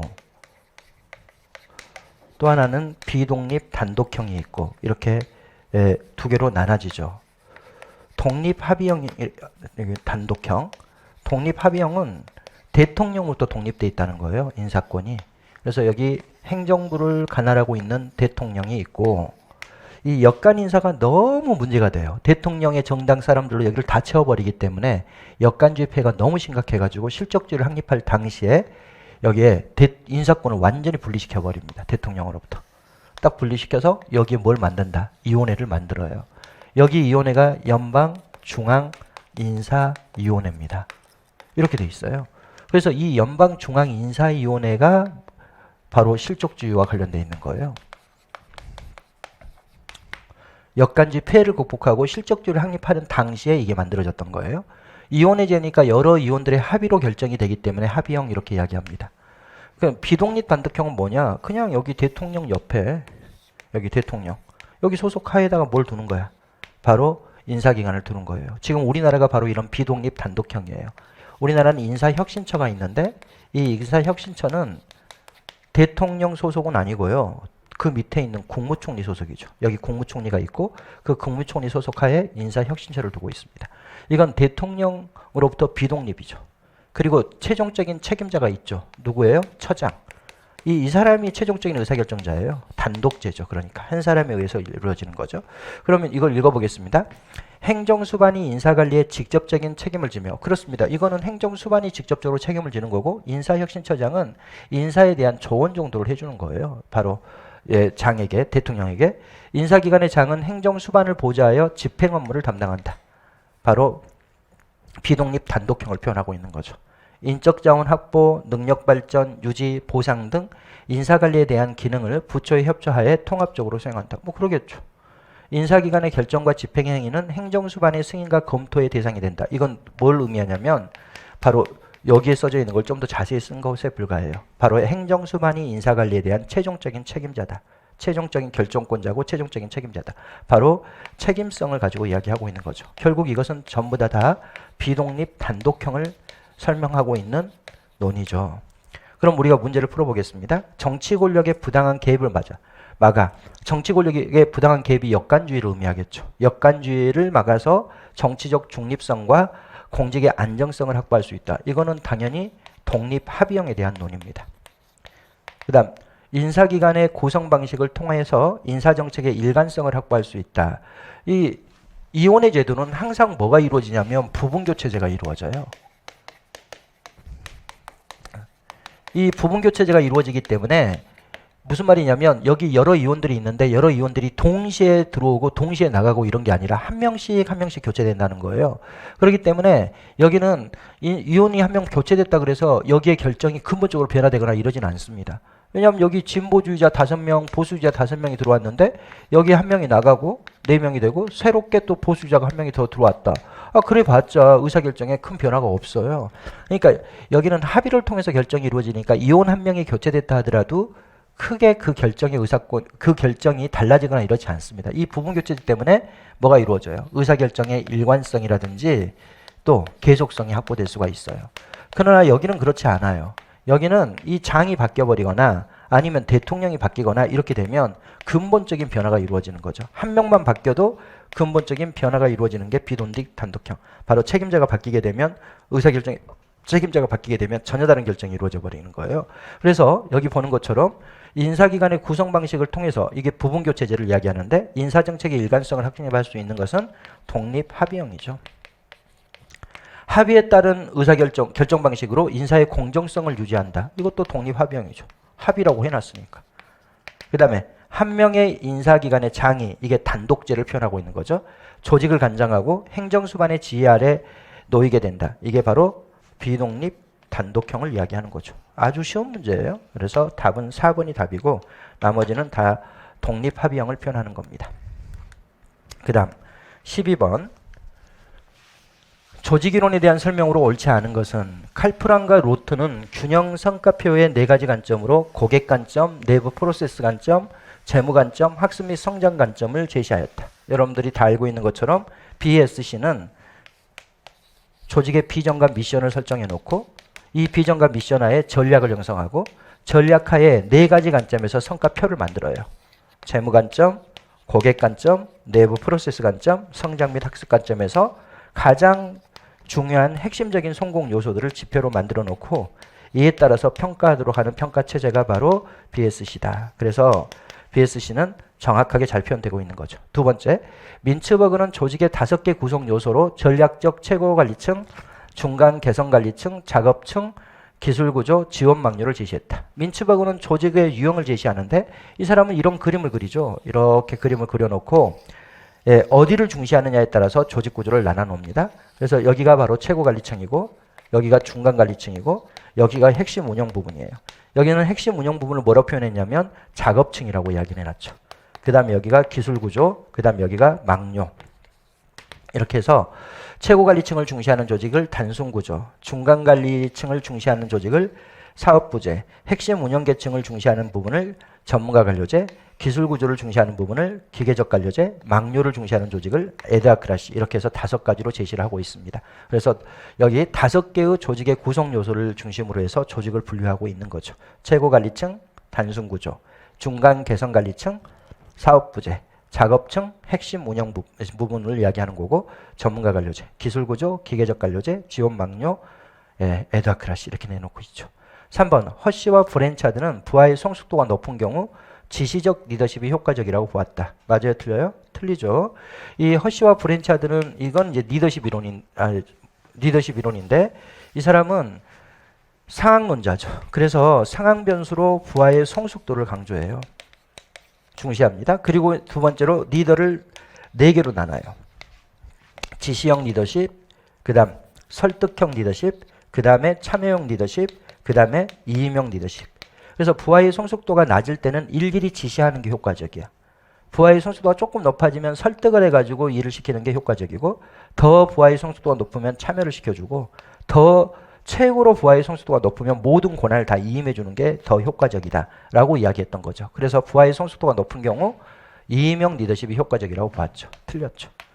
베버는 관료제를 제시한 사람이죠. 법적 합리적 권한의 기초를 둔 이념형 관료제. 이게 근대 관료제입니다. 근대 관료제의 특징은 선생님이 뭐라 그랬어요? 복잡성이 높다, 공식성이 높다, 직권성이 높다, 그 다음에 대규모성을 띈다, 그 다음에 영속성을 띈다. 이거예요. 그래서 그걸 그대로 써놓은 거야. 법과 규칙의 지배, 법에 의해서 지배된다. 이게 바로 공식성이죠. 계층제, 복잡성이죠. 문서에 의한 직무수행, 공식성이죠. 비개인성, 공식성이죠. 분업화, 복잡성이죠. 전문화, 복잡성이죠. 그러니까 결국 이걸로 다 모두 해결되는 건데 어찌됐건 그대로 잘 나와 있죠. 그래서 답은 3번이죠. 13번 지방 분권화의 확대되는 이유로 옳지 않은 것은 내생적 발전 전략에 기반한 도시 경쟁력 확보가 중요해지고 있다. 그렇습니다. 이제는 각각의 도시들이 스스로 자체적인 발전 전략을 만들어서 그 도시를 발전시켜 나가는 게 중요해진다는 거예요. 그러려면 어떻게 해야 돼? 중앙정부가 권한을 가지고 있기보다는 서울시는 서울시가 스스로 내생적 발전 전략을 세우도록 하고 그 다음 부산은 부산시 나름대로 내생적 발전 전략을 세우도록 해야 되는 거 아닙니까? 그래서 내생적 발전 전략은 이거는 외부에서 뭔가 지원을 해가지고 발전하는 게 아니라 그 도시 자체의 고유한 문화라든지 그 도시 자체의 자원이라든지 이런 걸 활용해서 스스로 발전해 나가는 것을 내생적 발전 전략이라 그러는데 이런 내생적 발전 전략에 의한 도시 경쟁력 확보가 중요해지면 중요해질수록 지방분권화가 추구돼야 되겠죠. 두 번째, 중앙집권 체제가 초래하는 낮은 대응성. 시민의 요구에 즉각적으로 대응하기 어려워요. 중앙집권은. 왜냐하면 시민의 수가 너무 많기 때문에. 그 다음 구조적 부패 등은 국가 성장의 장애 요인으로 작용하고 있다. 그러니까 뭐가 필요하다? 분권화가 필요하다. 당연하겠죠. 세 번째, 사회적 인프라가 어느 정도 갖추어진 국가에서는 지역 간 평등한 공공서비스의 수요가 증가하고 있다. 이것도 맨날 나오는 건데 모든 지방정부에게 평등한 서비스를 제공하려면 집권화해야 됩니다. 지방분권화의 가장 큰 단점이 뭐예요? 지방정부 간의 차별화가 이루어진다는 거예요. 서초구 같은 경우는 돈을 엄청나게 받아요. 왜냐하면 아파트에 재산세가 부과되는데 재원이 엄청 풍부하겠죠. 그러면 모든 걸 분권화해버리면 서초구는 엄청난 발전을 가져오겠죠. 그러나 전라남도 신안군 같은 데는 거의 돈을 못 받아요. 거기 아파트 한 채가 막 3천만 원 이래요. 여기 서울이나 되니까 20억, 30억 하지. 여러분들이 신안군 이런 데 섬에 아파트 지어놓으면 거기가 3천만 원, 2천만 원 이러지. 그게 뭘 얼마나 비싸겠어요. 그러니까 그런 데 가면은 당연히 재산세도 적죠. 그러면 서비스의 차별화가 이루어져. 그러니까 이런 서비스의 균등화를 위해서는 중앙집권이 중시되는 겁니다. 그래서 이건 당연히 틀렸죠. 평등한 서비스 수요가 증가하면 증가할수록 집권화가 되는 거죠. 그 다음 신공공관리론. 신공공관리는 우리가 다 공부했죠.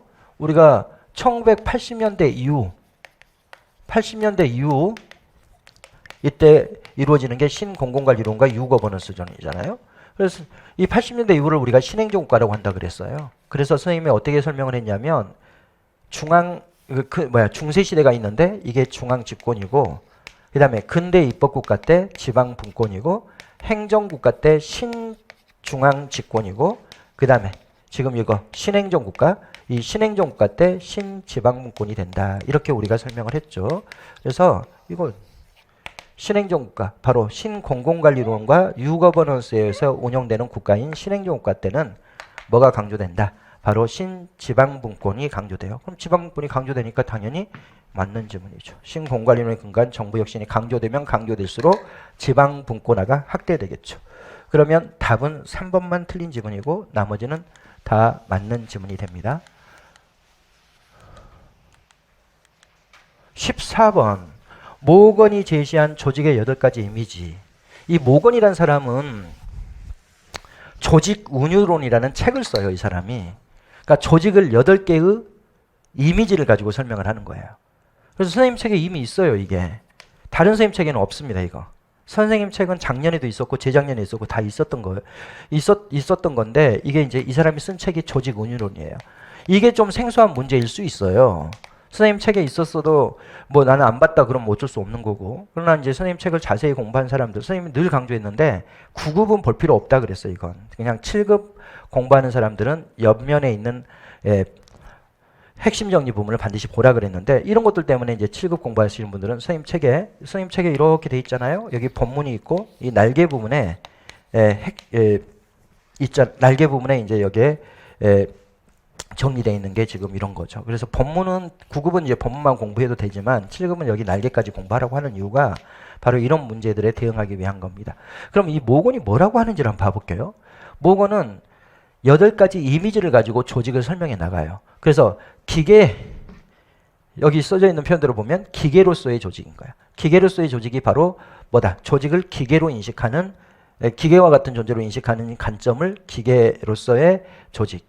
유기체로서의 조직 그러면 조직을 하나의 유기체로 인식하는 관점인 거고, 두뇌로서의 조직 그러면 조직을 정보처리 기관으로 인식하는 관점이고, 문화로서의 조직은 조직을 하나의 문화, 아주 오래전부터 사람들은 조직을 형성해 왔거든요. 그러니까 조직은 하나의 문화다라고 생각하는 거고, 정치적 존재로 보는 것은 조직을 뭐로 본다? 갈등과 경쟁의 산물로 보는 것이 정치적 존재로서의 조직입니다. 심리적 감옥으로서의 조직은 억압과 통제의 장치로 조직을 인식할 때 심리적 감옥으로서 조직.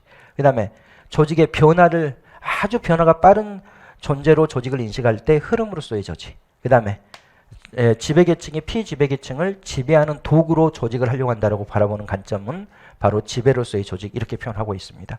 그래서 문제를 다시 풀어보면 문화로서의 조직은 뭐라 그랬어요? 조직은 아주 오래된 역사적 문화다. 그렇죠. 우리가 구석기 시대부터 사람들은 모여서, 조직은 모여 있는 거거든요. 사람들의 집합체를 우리가 조직이라 그러는데, 사람들의 집합체는 우리가 인류가 생겨날 때부터 있었던 거고 그게 계속 발전된 것이다라고 보는 게 문화로서의 조직입니다. 이런 건 없어요. 심리적 감옥으로서의 조직은 조직을 통제의 대상으로 인식하는, 통제의 대상. 조직은 사람이 뭐 한다?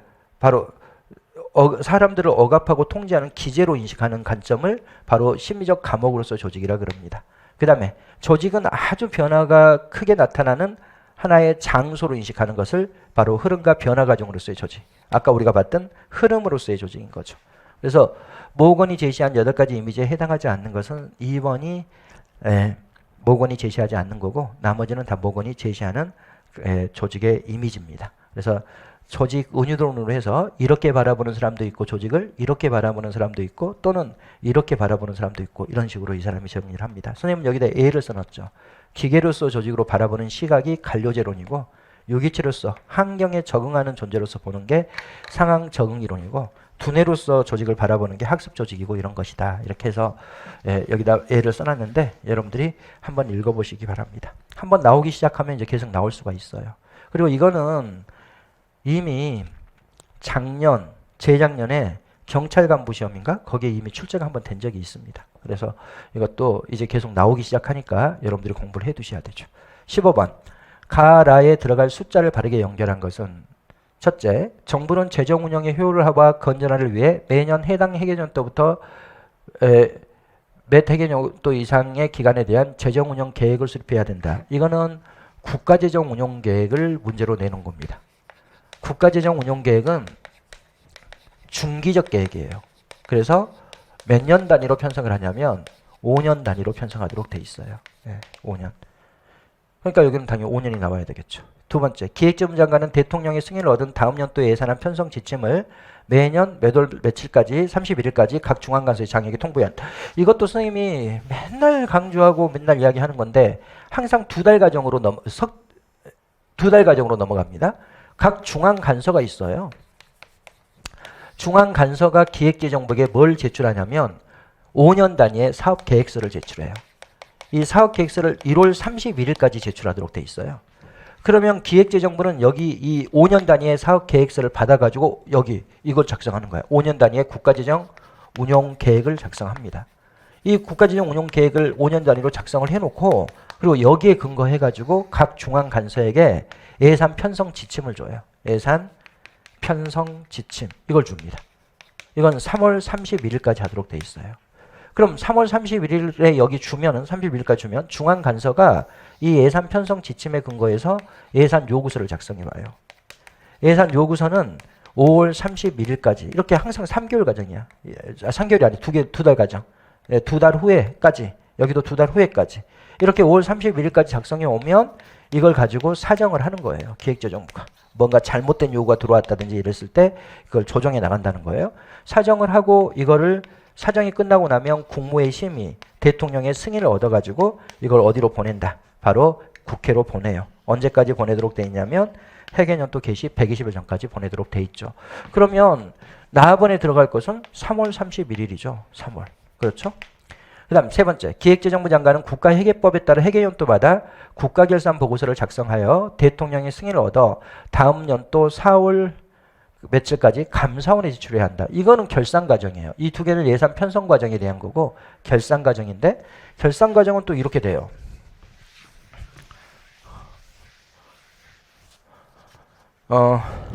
각 중앙간서가 중앙간서별 결산서를 제출합니다. 결산서를. 기획재정부에게. 그러면 기획재정부는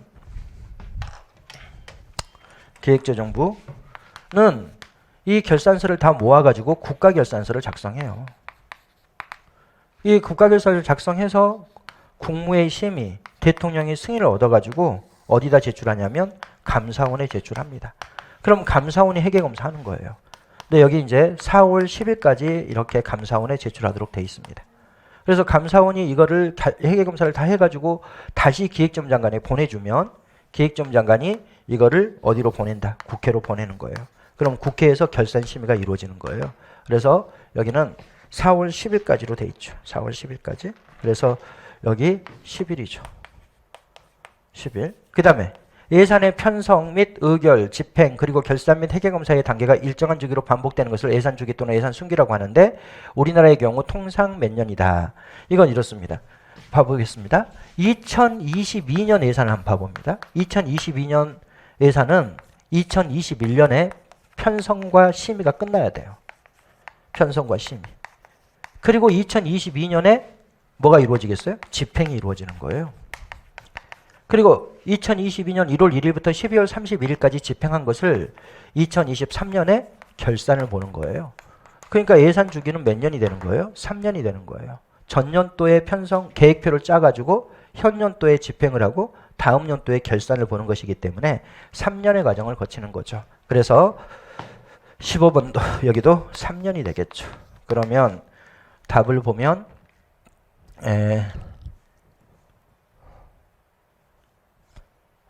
2번이 답이죠. 16번 공직윤리 확보를 위한 제도에 대한 설명으로 옳지 않은 것은 이거는 이제 법률 문제죠. 법률에 어떤 것이 써져 있느냐의 문제인데 뭐 선생님이 늘 강조하는 것들이 시험 문제 출제됐기 때문에 여러분들이 뭐 어렵지는 않죠. 1번 보겠습니다. 국민권익위원회는 공익신고자 등으로부터 보호조치를 신청받은 때에는 바로 공익신고자 등이 공익신고 등을 이유로 불이익조치를 받았는지에 대해서 조사를 시작해야 한다. 그렇습니다. 내가 공익신고했다고 해서 내가 불이익당한다 그러면 안 되니까 이럴 때는 반드시 국민권익위원회에 신고하도록 돼 있고 국민권익위원회가 거기에 따라 조사하도록 돼 있습니다. 2번 취업심사 대상자는 퇴직 전 3년 동안 소속하였던 부서의 업무와 밀접한 관련이 있는 기간에 퇴직일로부터 5년간 취업할 수 없다. 이거는 퇴직자의 취업 제한인데 연도가 잘못돼 있죠. 취업심사 대상자는 퇴직 전 5년 동안 소속하였던 부서의 업무와 밀접한 관련이 있는 기간에 퇴직 후 3년간은 취업할 수 없도록 돼 있죠. 다만 공직자윤리위원회에 취업 승인을 받은 경우는 예외로 한다. 그러면 2번이 틀린 거죠. 3번 재직자는 퇴직 공무원으로부터 직무와 관련한 청탁 또는 알선을 받은 경우 이를 소속기관장에게 신고해야 한다. 그렇습니다. 4번 국민권익위원회는 접수된 부패행위 신고사항을 그 접수일부터 60일 이내에 처리해야 한다. 단 신고 내용의 특정에 필요한 사항을 확인하기 위한 보완 등이 필요하다고 인정한 경우에는 그 기간을 30일 이내에 연장할 수 있다. 근데 여러분들이 이런 게 쭉 써져 있는데 이 법조문을 외워야 될 필요는 없어요. 읽어보시는 정도야. 이 법조문은 반드시 외워야 돼요. 퇴직 전 5년 이내에 소속돼 있는 부서와 관련된 취업 제한 기간에 퇴직 후 3년간 취업할 수 없다. 그건 반드시 알아야 되고요. 이것도 여러분들 한번 읽어보시면 돼요. 이것도 한번 읽어보시고 이거 막 날짜 외우고 이럴 필요 전혀 없습니다.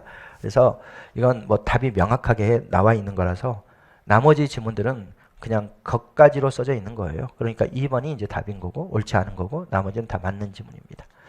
17번 우리나라 지방재정 조정제도에 대한 설명으로 옳은 것은 지방교부세법상 지방교부세는 보통교부세, 특별교부세, 부동산교부세, 소방안전교부세 등이 있다. 교부세는 원래 목적은 이래요. 이 지방교부세가 있고요. 중앙정부가 지방정부에 주는 돈이 두 가지가 있어요. 하나는 지방교부세가 있고 또 하나는 국고보조금이 있고 이 두 가지를 중앙정부가 지방정부에게 지원합니다. 지방교부세는 원래 가난한 지방정부에게 많이 줘요. 국가가.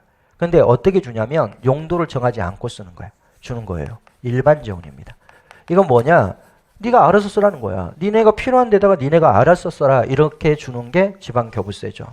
국고보조금은 이건 특정 지원이야. 용도를 딱 정해서 줘요. 야, 이 목적으로만 써. 이 돈은. 이렇게 해서 용도를 정해줍니다. 그럼 어떤 게 지방정부의 자율성이 더 크겠어요? 이게 자율성이 더 크죠. 이게 많을수록 지방정부는 불리한 거야. 정부가 원하는 대로만 일을 해야 되기 때문에. 그래서 이것만 알아도 다 맞출 수 있어요. 근데 지방교부세는 종류가 세 가지가 있어요. 하나는 보통교부세가 있고 또 하나는 특별교부세가 있고 또 하나는 부동산교부세가 있고 또 하나는 소방안전교부세가 있고 국고보조금도 종류가 세 가지가 있습니다. 하나는 장려적 보조금이 있고 그 다음에 부담금이 있고 그 다음에 이제 교부금이 있고 이렇게 이제 세 가지로 나눠져 있습니다. 한번 봐보겠습니다. 지방교부세법상 지방교부세는 4개. 보통교부세, 특별교부세, 부동산교부세, 소방안전교부세로 구분된다. 그렇죠. 지방교부세는 중앙정부가 국가사무를 지방정부에 이임하거나 지방정부가 추진하는 사업 경비에 전부 또는 일부를 보조하거나 지원하기 위한 제도이다. 그렇지 않아요. 이건 가난한 지방정부를 도와주기 위해서 주는 거예요. 그럼 이건 뭡니까? 이러면 이거는 국고보조금이에요. 국고보조금은요. 첫째, 국가적 이해관계만 있는 사무를 우리가 기간이임 사무라 그럽니다. 기간이임 사무의 경우에는 국가적 이해관계만 있는 사무인데 지방정부가 대신 수행해 주는 것이니까 100% 주는 거예요. 이게 교부금이에요. 그 다음 이거는 국가적 이해관계도 있고 지방적 이해관계도 있어. 그럼 국가적 이해관계도 있고 지방적 이해관계도 있으면 그걸 지방정부가 한다는 것은 국가적 이해관계만큼은 국가 돈 줘야 되죠. 그래서 국가적 이해관계만큼 국가가 부담해야 됩니다. 이 부담금은 주로 단체임 사무, 국가적 이해관계도 있고 지방적 이해관계도 있는 사무가 단체임 사무거든요. 그 다음에 이거는요 그냥 자치사무에게 주는 거야. 야 니네들 이 목적으로 돈 써. 니네들 자치사무 잘하고 있으니까 우리가 장려할 목적으로 주는 거야. 이렇게 해가지고 용도를 다 정해서 주는 겁니다. 그럼 이 편을 봐보세요. 중앙정부가 국가사무를 지방정부에 이임하거나 지방정부가 추진하는 사업 경비에 전부 또는 일부를 보조하거나 지원하기 위한 제도이다. 이렇게 중앙정부가 국가사무를 지방정부에 이임할 때 주는 돈이 두 가지가 있습니다. 부담금하고 교부금. 전부 다 어디에 들어가요?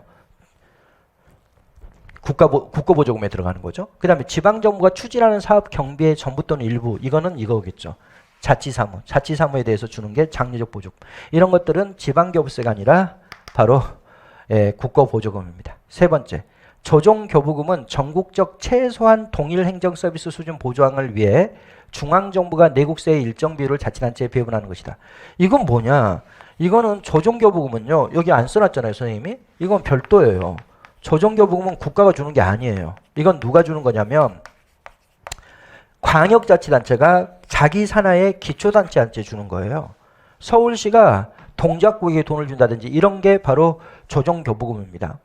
그러니까 다 틀렸어요. 전국적 최소한 동일 서비스 수준 보장을 위해 중앙정부가 내국세의 일정 비율을 자치단체에 배분하는 것은 조정교부금이 아니라 이거예요. 지방교부세예요.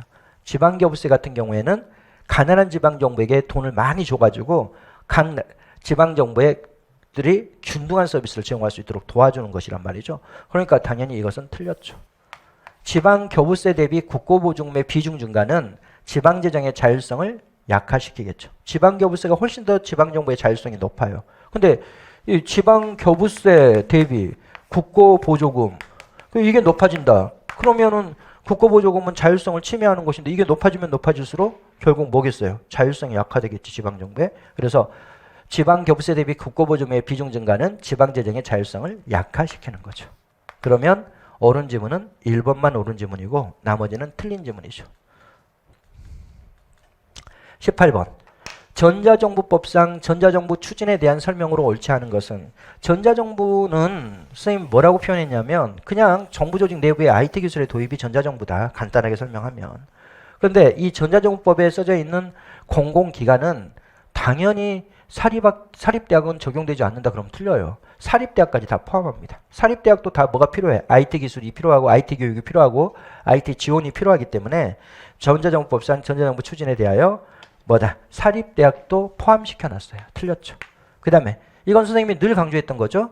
전자정부에는 전자정부 기본계획을 수립해야 되는데 전자정부 기본계획은 행정안전부 장관이 5년 단위로 수립하는 거고, 그리고 각 중앙행정기관별로 5년 단위로 또 각 중앙행정기관에 대한 기본계획을 수립해야 됩니다. 그래서 이건 맨날 선생님이 강조했던 거고, 그 다음 전자정부법에는 전자정부의 날을 지정하고 있고, 그 다음에 필요한 경우 둘 이상의 자치단체가 공동으로 지역정보통합센터를 설립 운영할 수 있습니다. 계속 이런 것들이 많아요. 이런 건 절대 틀릴 수가 없어요. 왜냐하면 군 단위는 너무 인구가 적기 때문에 각 군별로 이렇게 지역정보통합센터를 만들기가 어렵습니다. 그러니까 어떻게 하는 거야? 두세 개의 군이 힘을 합쳐가지고 정보통합센터 같은 걸 만들어내도록 다 법적인 근거를 두고 있죠. 계속 저런 식으로 이제 법조문이 바뀌어져 있어요. 그래서 요즘에 와서는 워낙 인구 소멸이 많이 이루어지기 때문에 지방은 군별로 하는 것이 아니라 이렇게 통합센터 같은 걸 만들도록 계속 지원을 해 나가죠. 그럼 답은 1번이고 쉽죠. 19번. 예산제도에 대한 설명으로 옳은 것은, 주민참여 예산제도는 정부가 지역주민에 대해 비과세, 감면, 공제 등 세제상 각종 유인장치를 통해 간접적 지원을 해주는 제도이다. 말도 안 되죠. 아니 말이 됩니까? 주민참여예산제도는 주민을 참여시켜주는 제도지 주민들에게 지원해주는 제도다. 이런 말이 돼요? 이걸 뭐죠? 이건 지방세 감면제도예요. 지역 주민들에게 조세를 감면해주는 거죠. 지방세 감면제도. 이거 주민참여예산제도가 아니죠. 두 번째, 예비 타당성 조사는 총 사업비와 국가의 재정 지원 규모가 일정 금액 이상인 신규 사업 중 특정 요건에 해당하는 경우에 실시하며 국회가 의결로 요구하는 사업에 대해서도 실시한다. 그렇죠. 예비 타당성 조사는 비용 편익 분석이에요. 근데 예산을 편성하기 전에 미리 비용 편익 분석을 해보는 건데 모든 사업에 대해서 비용 편익 분석은 안 해요.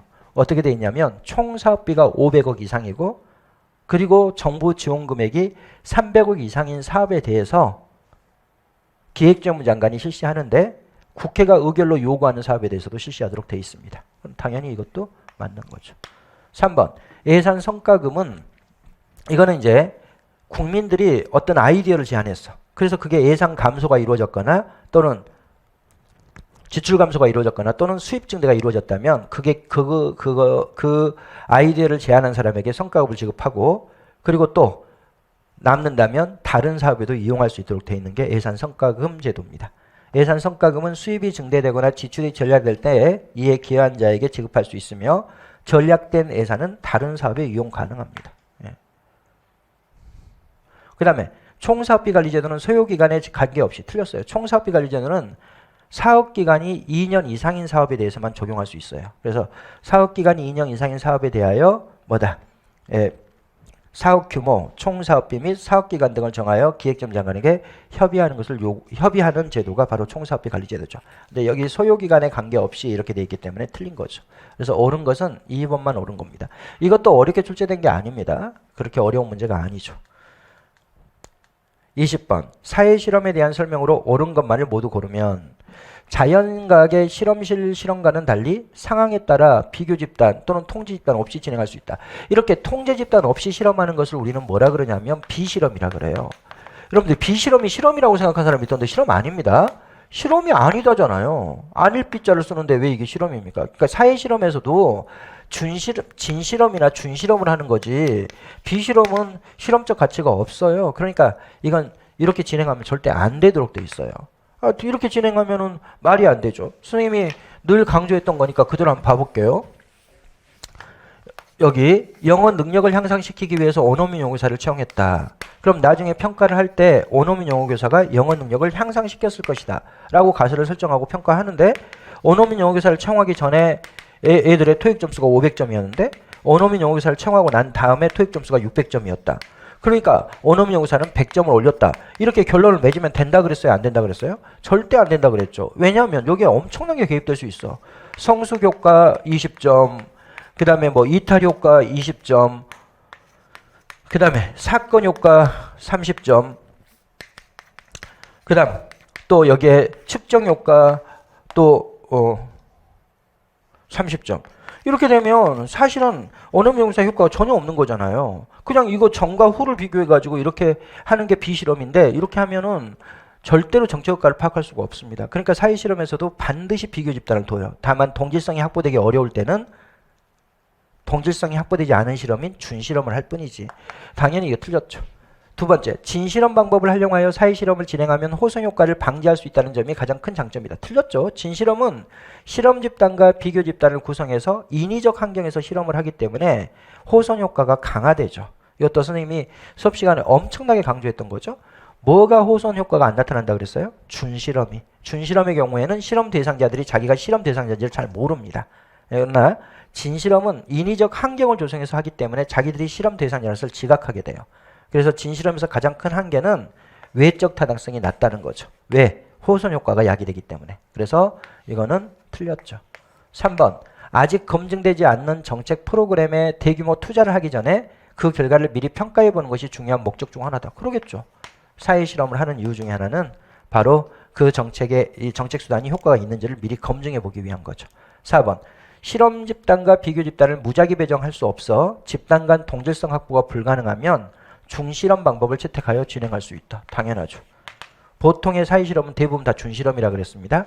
현실에서는 진실험이 아예 불가능하기 때문에 대부분의 사회실험은 준실험적 방법에 의해서 실험이 이루어진다라고 이야기를 했죠. 그래서 옳은 것은 디귿번과 리을번이죠. 그럼 답은 4번이죠. 쭉 우리가 여기까지 문제를 봤는데 문제가 그렇게 많이 어렵게 출제된 것은 아닙니다. 그래서 선생님한테 또 시험을 보고 연락 온 친구들 보면 대부분 이제 이 95점 이 정도를 맞은 애들이 제일 많았던 것 같은데, 여러분들이 90점에서 95점 정도는 맞아야 돼. 이 정도 문제면. 근데 문제가 그래도 공부를 한 애들과 안 한 애들이 성적 차이는 크게 만들어져 있어요. 그러니까 공부를 제대로 한 사람이면 이 정도 나오는 거고, 그리고 공부를 제대로 안 했거나 또 강의가 너무 허술한 강의를 들어가지고 대충 어떻게 준비했거나 이런 분들 같은 경우에는 점수가 낮겠죠. 근데 이렇게 낮으면 여기 벗어나 버리면 합격권이 아니에요. 90점 밑으로 내려가면 당연히 합격권이 아니지. 공부를 그러니까 대충 하려고 하지 마. 막 수업 짧게 하는 거, 그런 거 짧은 거 찾아가지고 들어봤자 절대 합격에 도움 안 됩니다. 실제로. 여러분들이 기출문제 오늘 쭉 풀어봤지만 올해 지금 이번까지가 우리가 2022년 기출문제를 다 풀었잖아요. 그래서 국가직 9급, 지방직 9급, 그 다음에 국가직 7급, 지방직 7급 이렇게 해서 사회를 이렇게 쭉 풀었는데 중요합니다. 지금 올해 문제부터 다 여러분들이 다 확실하게 공부가 돼 있어야 됩니다. 그래서 기본적으로 이렇게 복습을 잘 하시는데 다행히도 올해는 다 쉽게 출제됐어요. 다 쉽게. 선생님 이 정도가 쉬운 겁니까? 이 정도가 쉬운 거야. 그럼 어떤 게 쉬운 거겠어요? 공부 한 부분에서 다 나왔으면 쉬운 거예요. 행정학은 공부 안 한 부분에서 내버리거나 이럴 때 어려운 거야. 아니면 아주 구체적인 법령에서 문제를 내서 어느 누구도 읽어보기 어려운 법령을 가지고 문제를 만들어 놓으면 그게 어려운 거지. 실제 이 정도의 시험 문제는 공부를 한 수험생이면 다 잘 맞았습니다. 그래서 실제 시험 보고도 이렇게 전화 온 애들 보면 다 95점, 90점 뭐 이렇게 정도가 이제 공부 좀 한 애들이 이제 맞는 점수라고 생각하시면 돼요. 하여간 기출 문제는 너무너무 중요한 거고 여러분들이 복습을 잘 하시고 다음 주부터는 2020년 거 기출 문제를 하나하나씩 우리가 정리해 나가도록 하겠습니다. 다음 주는 국가직 9급 2020년 거, 그 다음 주는 지방직 9급 이런 식으로 진행을 해 나가도록 하겠습니다. 오늘 여기까지 하도록 하겠습니다. 고생하셨습니다.